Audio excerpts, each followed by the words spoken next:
ভগবান শ্রীকৃষ্ণ বিশ্বরূপ দর্শন করিয়েছিল।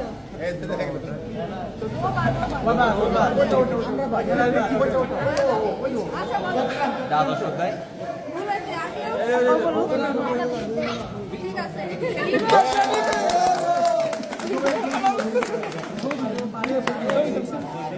আচ্ছা ওর সাথে একটা ভিডিও করলেই হবে। ঠিক আছে, এই যে সে খুব ছোট, তারপরেও সে এই আনসারটা দিতে পারছে। এরপরে হচ্ছে 2 নাম্বার প্রশ্ন, গীতার কোন অধ্যায়, এটা আরেকটু কঠিন হবে, গীতার কোন অধ্যায়ে ভগবান শ্রীকৃষ্ণ বলেছেন যে তুমি কর্ম করো কিন্তু ফলের আশা করো না? দ্বিতীয় অধ্যায়, কর্ম জ্ঞান যোগ অধ্যায়ে।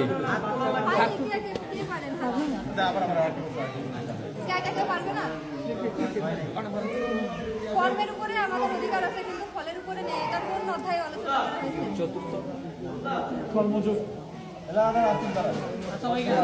এটা দ্বিতীয় অধ্যায়ে বলছে, যাই হোক কেউ পারলো না।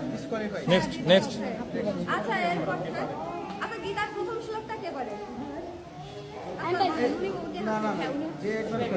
একটা পাইলে হবে না। ওম ধর্মস্কৃত্য বলেন। সমগাতাই উৎসব মা মকা পাণ্ডবের সৈব।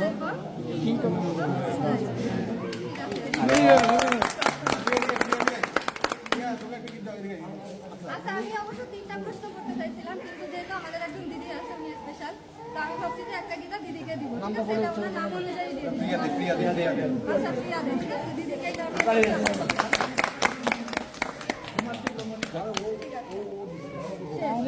দিতে হবে, আরো দিতে হবে।